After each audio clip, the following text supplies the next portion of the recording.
Alhamdulillah nahmaduhu wa nasta'inuhu wa nastaghfiruhu wa nu'minu bihi wa natawakkalu alayhi wa na'udhu billahi min shururi anfusina wa min sayyiati a'malina man yahdihillahu fala mudilla lahu wa man yudlilhu fala hadiya lahu wa ashhadu an la ilaha illallah wahdahu la sharika lahu wa ashhadu anna Muhammadan abduhu wa rasuluhu.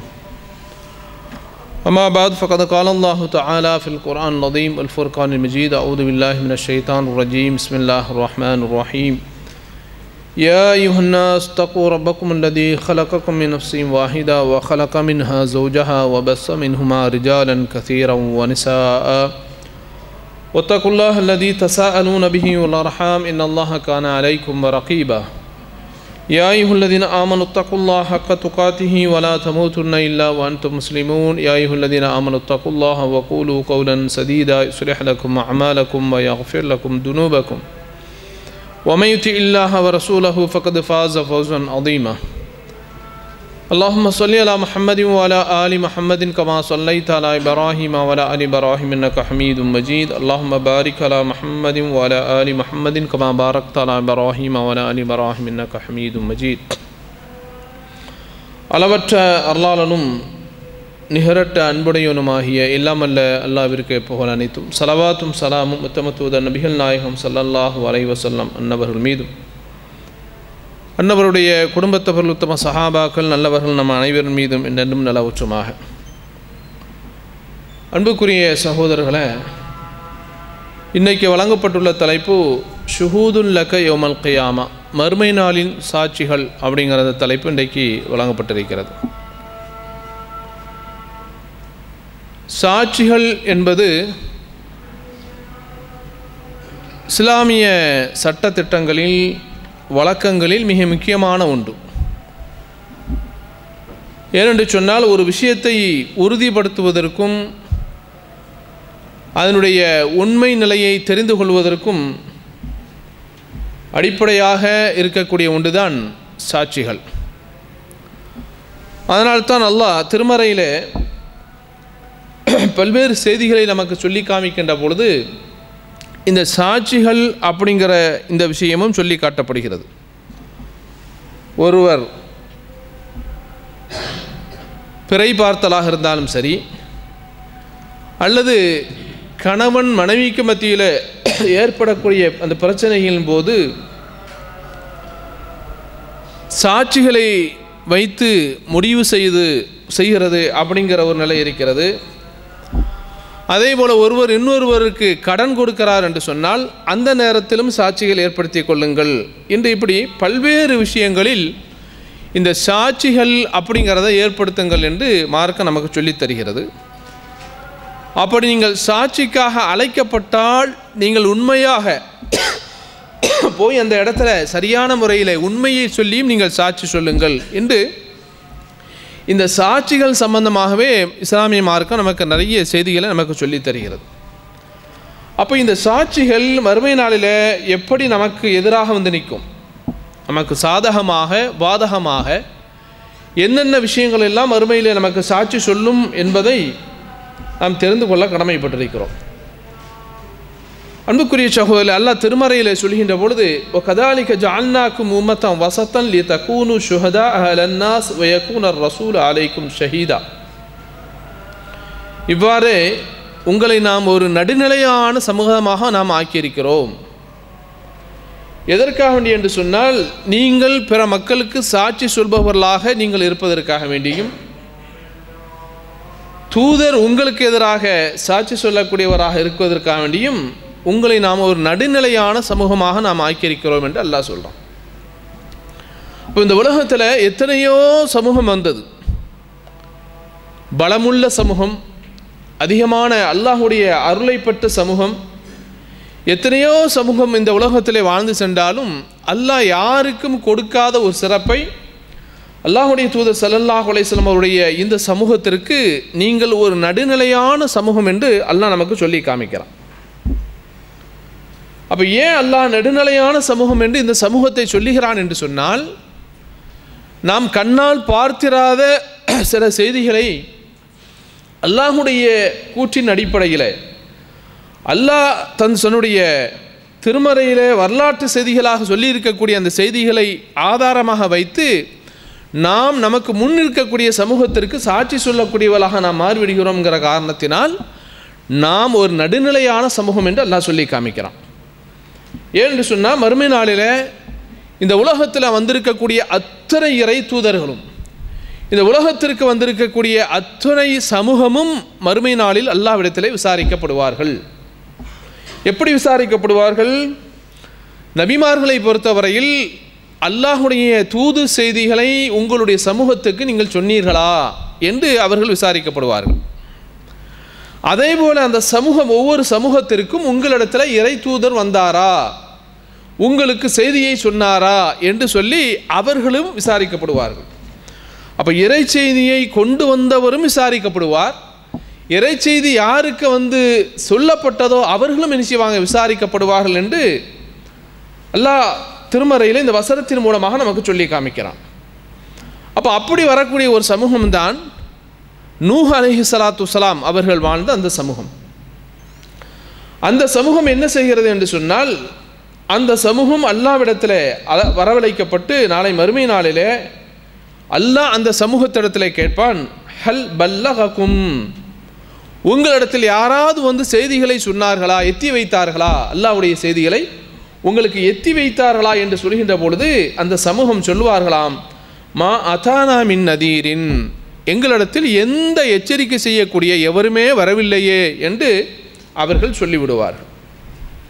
அப்போ அல்லாஹ் கேட்குறான், my யஷ்ஹது லக, அப்படியானால் உங்களுக்கு சாட்சி சொல்லக்கூடியவர் யார் என்று அல்லாஹ் அவரிடத்தில் கேட்கின்ற போது நூஹ் அலைஹிஸ்ஸலாம் சொல்வார்கள், ஃபயகூலு முஹம்மதுன் வ உம்மத்துஹு, முஹம்மதும் அவருடைய சமூகமும் எனக்கு சாட்சி சொல்வார்கள் என்று சொல்கின்ற பொழுது அல்லாஹ்வுடைய தூதருடைய இந்த சமூகம் உம்மத்தே முஹம்மத் நூஹ் அலைஹிஸ்ஸலாம் அவர்களுக்காக வேண்டி அவர்களுக்கு சாதகமாக அல்லாஹ்விடத்தில் சாட்சி சொல்வார்கள் என்ற செய்தியை அல்லாஹ்வுடைய தூதர் ஸல்லல்லாஹு அலைஹி வஸல்லம் சொல்கிறாங்க. இது புகாரியிலே பதிவு செய்யப்பட்ட ஒரு ஹதீஸாக பார்க்குறோம். அப்போ நமக்கு முன்னால் எத்தனையோ பல ஆண்டுகளுக்கு முன்னால் வாழ்ந்து சென்ற நூஹ் அலைஹிஸ்ஸலாத்து வஸ்ஸலாம் அவர்கள், அவருடைய சமூகம். அப்போ அல்லாஹ் அவர்களை நூஹ் அலைஹிஸ்ஸலாம் அவர்களுடைய வரலாற்றை சொல்கின்ற பொழுது 950 வருடங்கள் இந்த உலகத்திலே அல்லாஹ்வுடைய செய்திகளை சொன்ன ஒரு இறை தூதர் என்று அல்லாஹ் சொல்லி காமிக்கிறான். அப்படி சொன்னும் கூட, அப்படி உழைத்தும் கூட, அப்படி அந்த செய்திகளை எத்தி வைத்தும் கூட அந்த சமூகம் அல்லாஹ்விடத்திலே பொய் சொல்லக்கூடியவர்களாக மாறுகின்ற பொழுது நூஹ் நபியை காப்பாற்றுவதற்கு, நூஹ் நபியுடைய செய்தியை காப்பாற்றுவதற்கு அல்லாஹ் பயன்படுத்தக்கூடிய ஒரு சமூகம் இருக்குமே ஆனால் இந்த சமூகம் என்பதை அல்லாஹ்வுடைய தூதர் ஸல்லல்லாஹு அலைஹி வஸல்லம் அவர்கள் சொல்கிறாங்க. அதனால் தான் வ கதாலிக ஜஅல்நாக்கும் உம்மத்தம் வஸதா, நிச்சயமாக உங்களை நாம் நடுநிலையான சமூகமாக உங்களை நாம் ஆக்கியிருக்கிறோம் என்று அல்லாஹ் சொல்லக்கூடிய செய்திகளை பார்க்கிறோம். அப்போது இது மறுமை நாளில் நாம் பிறருக்காக சொல்லக்கூடிய சாட்சி என்பதை இந்த வசனத்தில் அல்லாஹ் சொல்லி காமிக்கிறான். அதே போல நாளை மறுமை நாளிலே வானவர்களும் சாட்சி சொல்வார்கள், மலக்குகள். அதை அல்லாஹ் திருமறையிலே சொல்கின்ற பொழுது வஜாஅத்து குல்லு நஃப்ஸின் மஅஹா சாயிக்கும் வ ஷஹீத், ஒவ்வொரு ஆத்மாவும் அந்த ஆத்மாவோடு ஓட்டி வரக்கூடியவரும் அவருக்கு சாட்சி சொல்லக்கூடியவரும் நாளை மறுமை நாளிலே வருவார். ஒவ்வொரு மனிதர்களுக்கும் அவரை மறுமை நாளிலே அவரை எந்த இடத்திற்கு அழைத்துட்டு வரணுமோ அந்த இடத்துக்கு அழைத்து வரக்கூடியவரும் வருவார். அதே போல அவருக்கு சாட்சி சொல்லக்கூடிய வானவரும் வருவார் என்று அல்லாஹ் திருமறையிலே சொல்லக்கூடிய ஒரு வசனத்தை பார்க்கிறோம். அப்போ நமக்காக அல்லாஹ்விடத்தில் சாட்சி சொல்லக்கூடியவர்கள் வானவர்களும் என்ன செய்வாங்க, சாட்சி சொல்வார்கள் அப்படிங்கிறதையும் நாம் பார்க்கிறோம். அல்லாஹ்வுடைய தூதர் ஸல்லல்லாஹு அலைஹி வஸல்லம் அவர்கள் சொன்னார்கள், திருமதியிலே பதிவு செய்யப்பட்ட ஒரு ஹதீஸாக பார்க்கிறோம். அல்லாஹ் மறுமை நாளிலே எல்லா மக்களுக்கு முன்னாடி மறுமை நாளிலே ஒவ்வொரு மனிதர்களுக்கும் 99 ஏடுகளை அல்லாஹ் விரித்து கொடுக்கிறான். மனிதர்கள் செய்திருக்கக்கூடிய நன்மை தீமையினுடைய அமல்களிலே 99 ஏடுகளை கொடுக்கிறான். குல்லு சிஜ்ஜீலின் மிஸ்ல் மத்தல் பஸர், ஒவ்வொரு ஏடும் அது எந்த அளவுக்கு இருக்கும் என்று சொன்னால் மனிதர்களுடைய கண் பார்வைக்கு எட்டக்கூடிய அளவுக்கு இருக்கும். மனிதர்களுடைய கண் பார்வைக்கு தெரியக்கூடிய அளவுக்கு ஒவ்வொரு ஏடுகளும் இருக்கும். அந்த ஏடுகளை விரித்து வைத்து அல்லாஹ் மனிதனிடத்தில் கேட்பானா, சும்மா யகூலு அத்துன்கிரு மின் ஹாதா ஷையா, இதோ நீ செய்திருக்கக்கூடிய அத்தனையும் இதிலே பதிவு செய்யப்பட்டிருக்கிறது. நீ செய்திருக்கக்கூடிய நன்மை தீமை, பெரிய காரியங்கள் சிறிய காரியங்கள் எல்லாமே இதில் பதிவு செய்யப்பட்டிருக்கிறது. இதில் எதையாவது ஒன்றை நீ மறுக்கிறாயா என்று அல்லாஹ் மனிதனிடத்திலே கேட்பான். முதல் கேள்வி. அடுத்து அல்லாஹ் இரண்டாவது கேட்கிறான், தலமக்க கதபத்தில் ஹாஃபிதூன், உனக்காக நீ பதிவு செய்யக்கூடிய உன்னுடைய நன்மை தீமைகளை பதிவு செய்வதற்காக வேண்டி நியமிக்கப்பட்டிருக்கக்கூடிய என்னுடைய எழுத்தாளர்கள் உனக்கு ஏதாவது அநியாயம் செய்திருக்கிறார்களா? நீ நன்மையை செய்து அவர்கள் மாற்றமாக தீமையையோ அல்லது தீமையை செய்து அவர்கள் மாற்றமாக நன்மையையோ அல்லது நீ செய்ததில் குறைவோ கூட்டோ ஏதாவது பண்ணியிருக்காங்களா, அது மாதிரி எழுதியிருக்கிறாங்களா என்று கேட்கின்ற பொழுது யகூலுலா யா ரப்பி, அல்லாஹ் மனிதன் சொல்வானாம், இறைவா அந்த மாதிரி யாரும் செய்யலை, உன்னுடைய எழுத்தர்கள் வானவர்கள் எனக்கு எதுவுமே என்ன செய்யலை, துரோகம் செய்யவில்லை என்று சொல்லிவிடுவார்கள். அல்லாஹ் மூன்றாவதாக கேட்குறான், யகூலு அஃபலக உதுருன், இவ்வளோ தீமைகளை செய்திருக்கிறாய், அநீதங்களை செய்திருக்கிறாய், உனக்கு ஏதாவது காரணங்கள் இருக்குதா? ஏன்னா பாவங்களை செய்வதற்கு தீமைகளை செய்வதற்கு சில சந்தர்ப்ப சூழ்நிலைகள் மனிதனுக்கு ஏற்படுகிறது, அதனால தான் அவன் செய்கிறான்.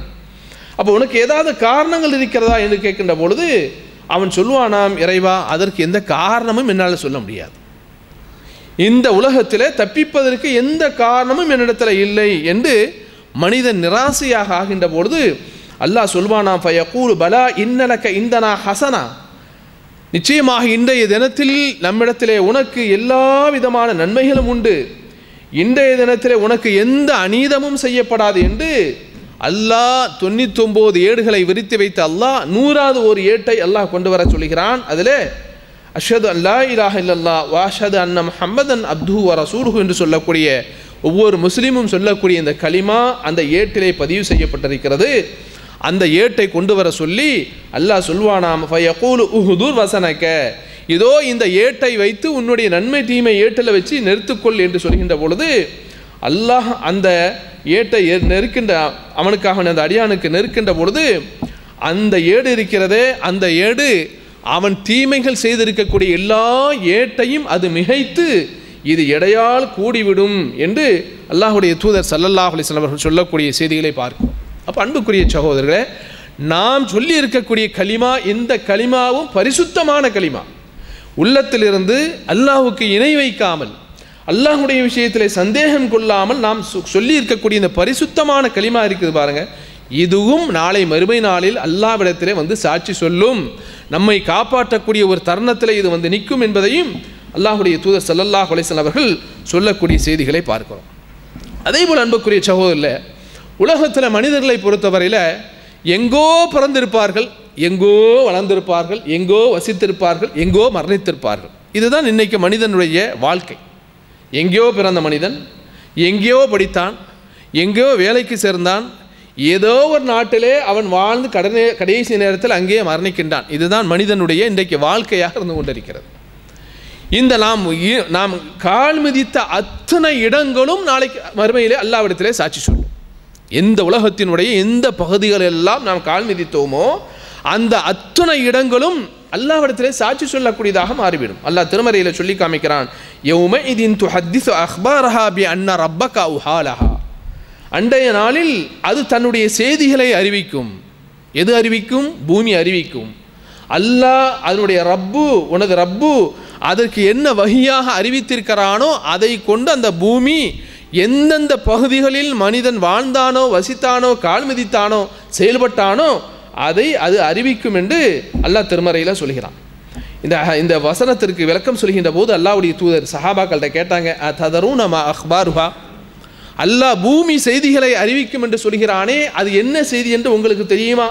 சஹாபாக்கள்கிட்ட கேட்கும்போது சஹாபாக்கள் சொன்னாங்க, காலு அல்லாஹு வ ரசூலுஹு ஆலம், அல்லாஹும் அல்லாஹ்வுடைய ரசூலும் தான் அறிந்தவன் என்று சொல்கின்ற பொழுது அல்லாஹ்வுடைய தூதர் சொன்னாங்க, ஃபஇன்ன அக்பாரஹா யௌம தஷ்ஹது அலா குல்லி அப்தின் அவ் அமத்தின் பிமா அமில அலா தஹ்ரிஹா, இந்த உலகத்திலே வாழ்ந்த ஆணோ பெண்ணோ யாராக இருந்தாலும் இந்த பூமியிலே உலகத்தில் எங்கேயெல்லாம் கால் மிதித்து வாழ்ந்தார்களோ அந்த வசித்த இடங்கள் நாளை மறுமை நாளில் அந்த மனிதனுக்காக வேண்டி சாதகமாக பாதகமாக அது சாட்சி சொல்லும். அதைத்தான் அல்லாஹ் திருமறையில் சொல்லி காமிக்கிறான் என்று அல்லாஹ்வுடைய தூதர் ஸல்லல்லாஹு அலைஹி வஸல்லம் அவர்கள் சொன்னார்.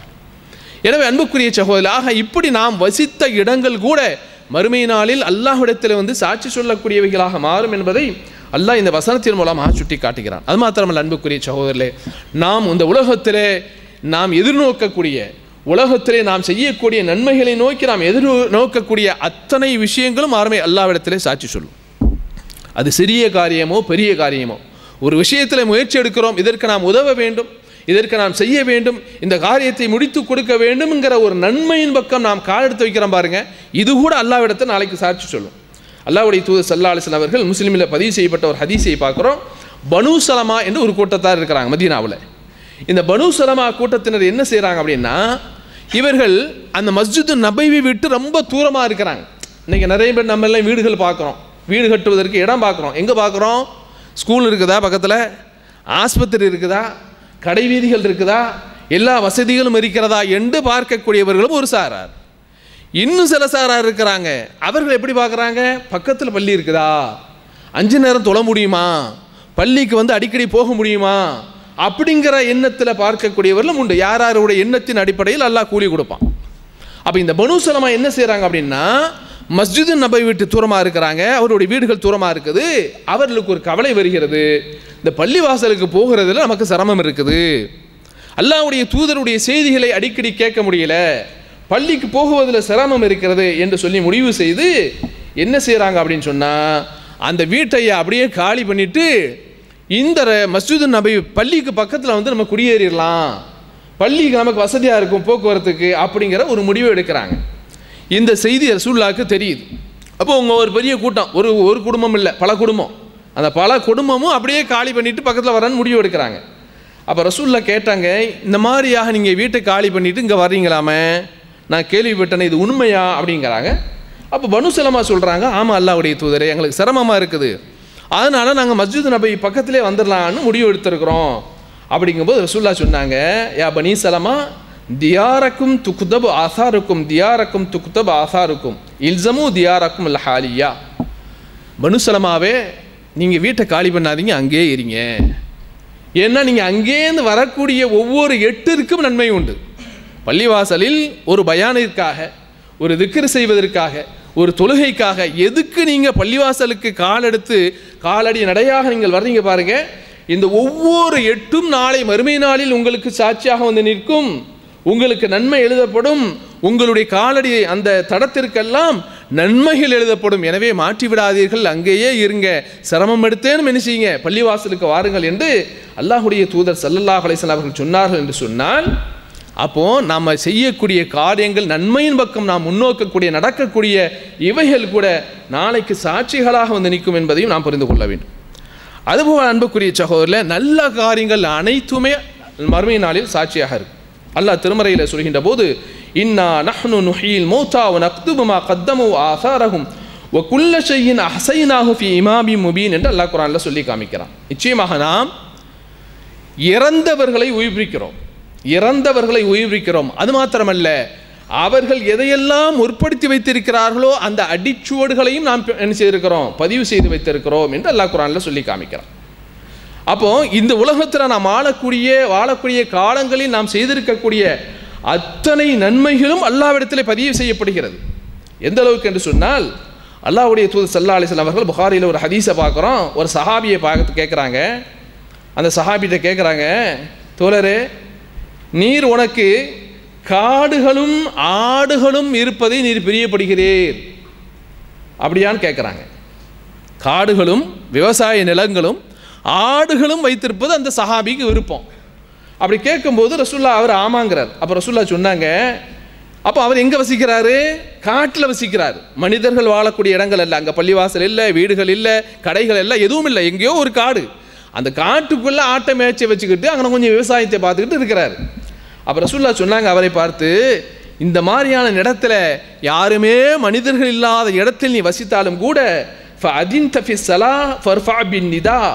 நீ அங்கே தொழுகைக்கான நேரம் வந்து விட்டது என்று சொன்னால் நீ பாங்கு சொல்லு, அந்த பாங்க சத்தம் போட்டு சொல்லு, சப்தமாக சொல். فَإِنَّهُ لَا يَسْمَعُ مَدَى صَوْتَ الْمُعَدِّنِ جِنٌّ وَلَا إِنسٌ وَلَا شَيْءٌ إِلَّا شَهِدَ لَهُ يَوْمَ الْقِيَامَةِ. நீ சொல்லக்கூடிய அந்த பாங்கு இருக்கு பாரு, அந்த பாங்கை எந்த மனிதர்கள் எல்லாம் கேட்கிறார்களோ, ஜின்கள் எல்லாம் கேட்கிறார்களோ, யாரெல்லாம் கேட்கிறார்களோ, அந்த பாங்கை கேட்டவர்கள் மறுமை நாளில் உனக்காக அல்லாஹ்விடத்தில் வந்து சாட்சி சொல்வார்கள் என்று சொன்னார். எங்க நான் மட்டும் தான் இருக்கிறோம், குறிப்பிட்ட 4 பேர் தான் இருக்கிறோம், தனியாக இருக்கிறோம், மனிதர்கள் இல்லாத இடத்துல இருக்கிறோம். அப்படி இருந்தாலும் கூட நீங்கள் அங்கே பாங்கு சத்தத்தை சத்தமாக சொல்லுங்கள். அப்படி நீங்கள் உங்களுடைய பாங்கு சத்தத்தை கேட்கக்கூடிய அனைவரும் உங்களுக்காக மறுமை நாளிலே சாட்சிகளாக வந்து நிற்பார்கள் என்று அல்லாஹ்வுடைய தூதர் ஸல்லல்லாஹு அலைஹி வஸல்லம் அவர்கள் சொல்லக்கூடிய செய்திகளை நம்ம பார்க்கிறோம். அது மாத்திரமல்ல அன்புக்குரிய சகோதரர்களே, உறுப்புகள் நமக்கு சாட்சி சொல்லும். எந்த உறுப்புகளிலே அலட்சியமாக இருக்கிறோமோ, எந்த உறுப்புகளை பற்றி பயமற்றும் இருக்கிறோமோ, அந்த உறுப்புகள் மறுமை நாளிலே சாட்சி சொல்லும்.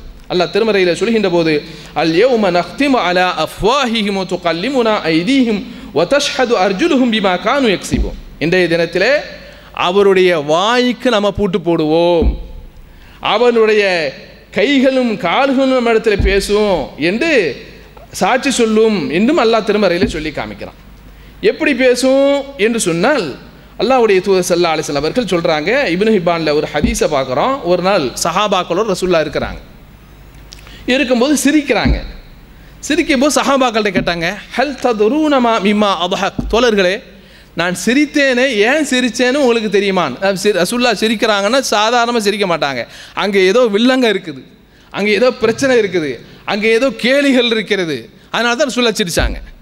ஏன் சிரித்தேன்னு தெரியுமா அப்படிங்கிறாங்க. அப்போ சஹாபாக்கள் சொன்னாங்க, அல்லாஹு ரசூலுஹு ஆலம், அல்லாஹுக்கும் ரசூலுக்கு தான் தெரியும், எங்களுக்கு தெரியல, நீங்கள் சிரித்தது எங்களுக்கு எப்படி தெரியும், ஏதோ நடந்திருக்கு. அப்போ ரசூலுல்லாஹ் சொன்னாங்க, ஏன் சிரிச்சேன்னு தெரியுமா? நாளை மறுமை நாளில் அல்லாஹ்விடத்தில் ஒரு அடியான் பேசுவானா, சொல்லுவானா, யா ரப்பி அலம் துஜிர்னி மின துல்ம், இறைவா நீ அநியாயம் செய்ய மாட்டாய் என்று வாக்களித்திருக்கிறாய் எனக்கு. ஏன்னா அல்லாஹ்வுக்கு முன்னாடி நிற்கிறான்.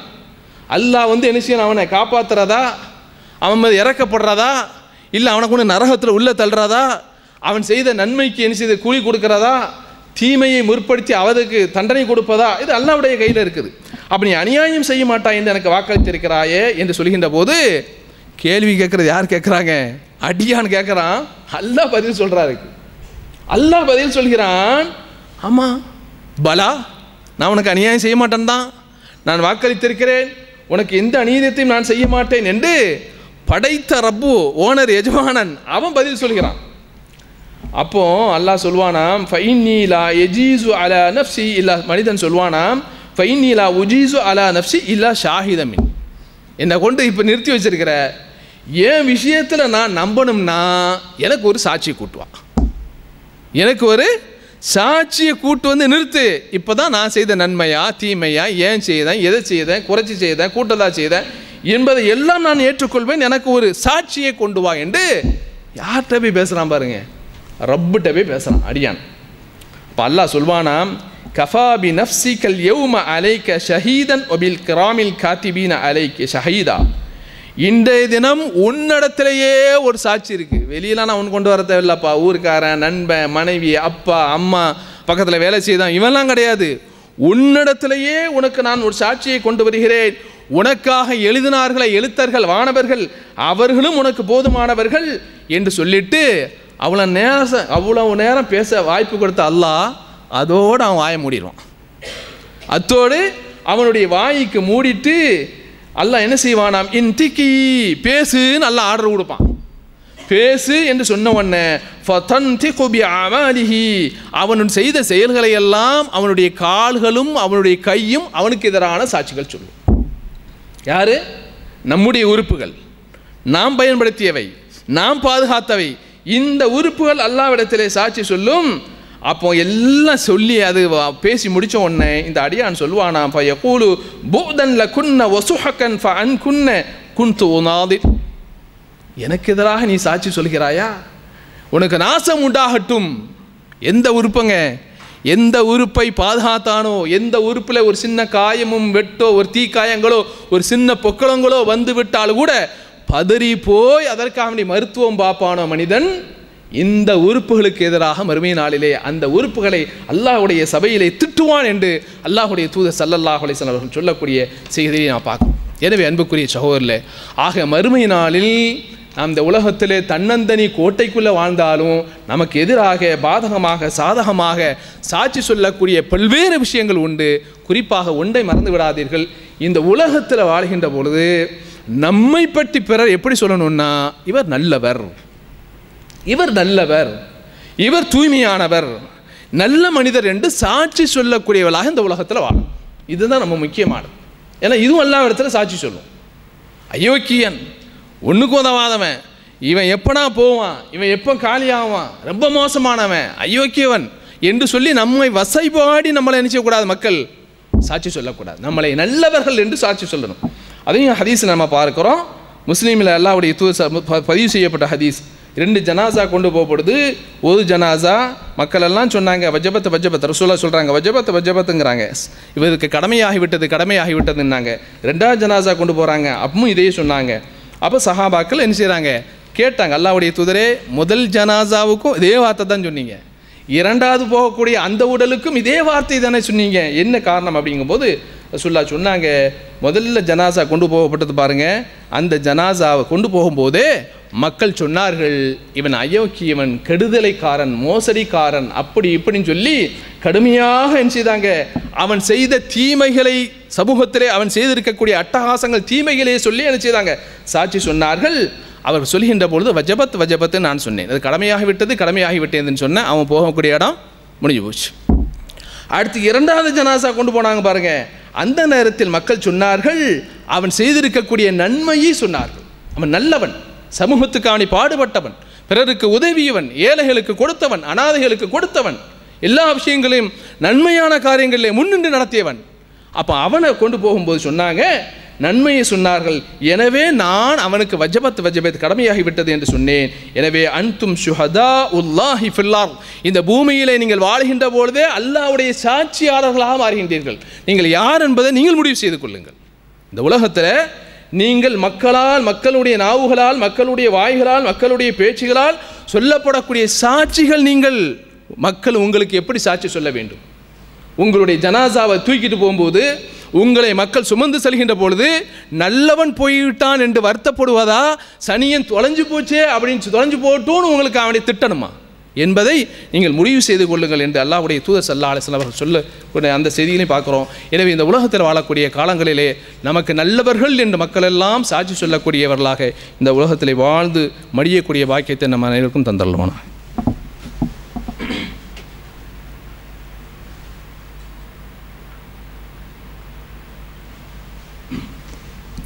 அல்ஹம்துலில்லாஹி ரப்பில் ஆலமீன், வஸ்ஸலாத்து வஸ்ஸலாமு அலா சய்யிதில் முர்ஸலீன் நபியினா முஹம்மதின் வ அலா ஆலிஹி வ ஸஹ்பிஹி அஜ்மஈன். அன்புக்குரிய சகோதரர்களே, அல்லாஹு ஜல்லஷானஹு தஆலா இந்த உலகத்தில் வாழக்கூடிய காலங்களில் வாழுகின்ற பொழுது நம்முடைய தாயினுடைய வயிற்றில் இருந்து வெளியே வந்து அல்லாஹ் நமக்கு மகத்தான ஒரு நற்பாக்கியத்தை தருகிறான். அது என்ன அப்படின்னு சொன்னால், அல்லாஹ்வினால் தரப்படக்கூடிய இல்ம், கல்வி. இந்த கல்வியை பொறுத்தவரையில் இன்றைக்கு சமூகத்தினுடைய நிலை என்ன என்பதை நாம் பார்க்க வேண்டும். ஏன்னா இன்றைக்கி ஊரில், நமது நாடுகளில் கல்லூரிகள் எல்லாம், இன்றைக்கி கல்வி கூடங்கள் எல்லாம் இன்றைக்கி விடுமுறை விடப்பட்டு அடுத்த ஆண்டிற்காக வேண்டி துவங்கப்படக்கூடிய ஒரு சூழ்நிலையில் இருக்கிறது. இன்றைக்கி இன்னும் முடியலை, விடுமுறைகள் முடியலை. இந்த விடுமுறை முடியாவிட்டாலும் அடுத்த ஆண்டிற்கான துவக்கத்திற்கு இன்றைக்கே என்ன செய்தாங்க, மக்கள் தயாராகிவிட்டார்கள். குறிப்பாக பெற்றோர்கள் தயாராகிவிட்டார்கள். எந்த அளவுக்கு என்று சொன்னால், இது புது செய்தி இல்லை, பழசு தான். உங்கள் பகுதியில் இருக்கும், மீடியாக்கள்லாம் பார்த்துருப்பீங்க. நைட்டை போய் அந்த கொசுக்கடியில் போய் கிடக்கிறான். நைட்டோட எதுக்குங்க? எம்பிபிஎஸ்சி சீட்டுக்கு வாங்கிறதுக்கு இல்லை, நீட்டுக்கு இல்லை, வேறு என்ஐடிக்கு அல்ல, வெறும் எல்கேஜி யூகேஜிக்கு அட்மிஷன் வாங்குவதற்கு தான் வீட்டில் ஒரு சின்ன கொசு உள்ளே வந்துடக்கூடாது, அதுக்கு அவ்வளோ ப்ரொடெக்ஷன், அவ்வளோ பாதுகாப்பு வச்சுருக்கிறான்.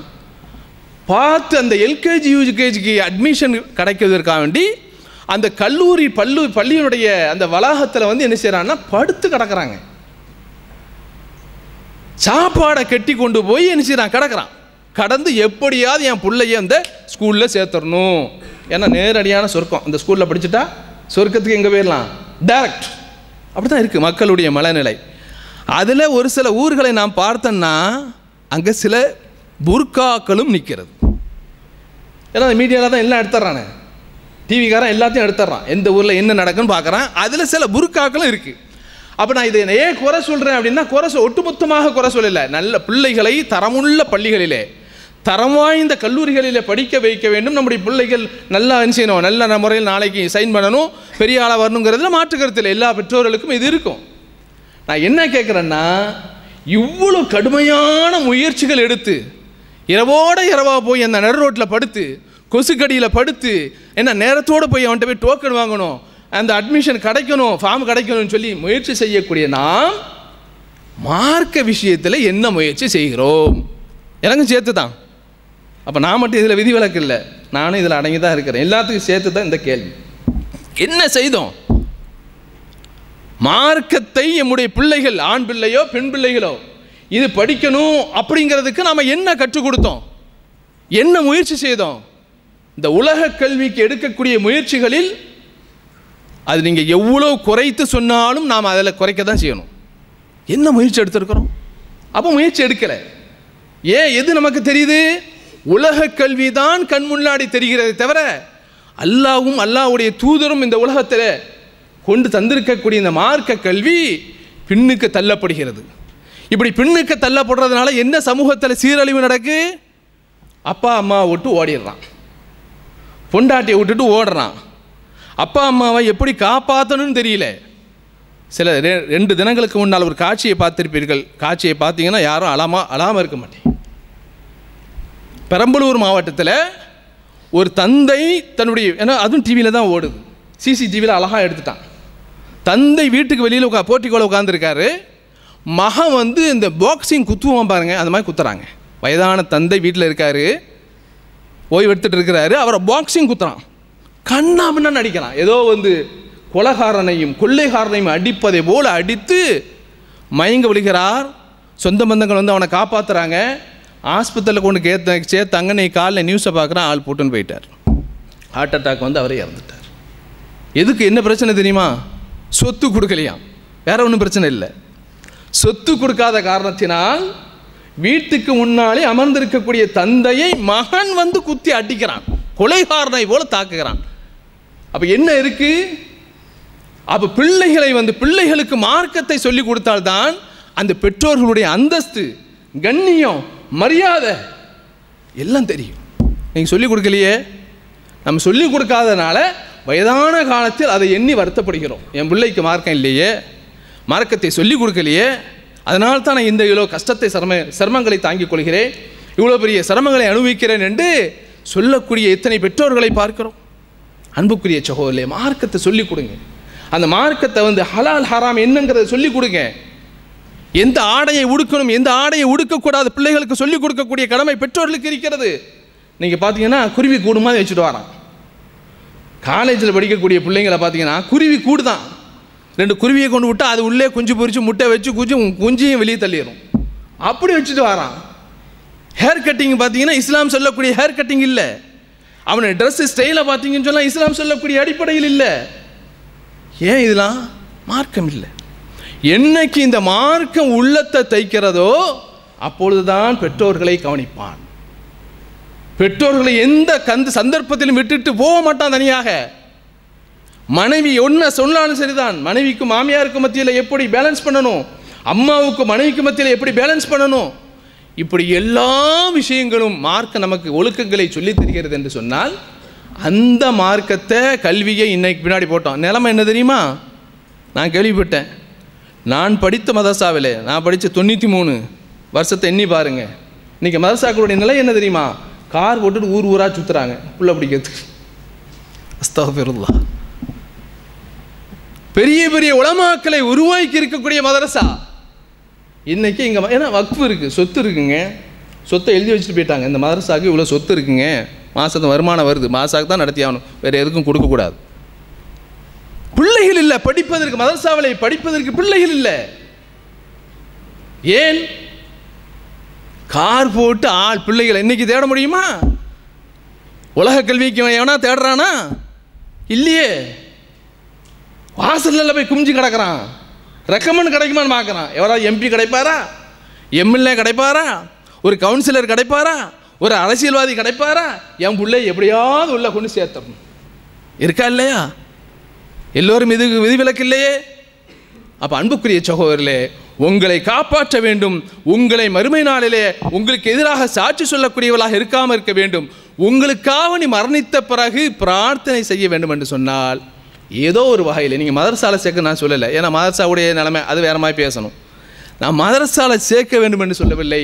மார்க்க கல்வியை படிப்பதற்கு நிறைய வழிகள் உண்டு. ஏதாவது ஒரு வழியிலே நம்முடைய பிள்ளைகளுக்கு அதை சொல்லி கொடுத்தீங்கன்னா தான் அந்த பிள்ளைகள் சரியான முறையில் இந்த உலகத்திலே வாழ்ந்து நமக்கு பேர் சொல்லக்கூடிய அளவுக்கு அந்த பிள்ளைகள் வாழ்வார்களே தவிர, இல்லை என்று சொன்னால் இந்த உலகமும் நஷ்டமாகி மறு உலகமும் நஷ்டமாகி ஒரு கேள்விக்குறியான பிள்ளைகளாக மாறி விடுவார்கள்ங்கிறத பல பிள்ளைகளுடைய விஷயத்தில் பார்க்குறோம். எல்லாம் அல்லாஹ் ஜல்ல ஷானஹு நம்முடைய சந்ததிகளை தூய்மையான சந்ததிகளாக, மார்க்கப்பட்டுள்ள சந்ததிகளாக ஆக்குவதற்கு எல்லாம் அல்லாஹ் அருள் செய்வானாக. வாஹர் நவான் அல்ஹம்துலில்லாஹி ரப்பில் ஆலமீன். அஸ்ஸலாம்.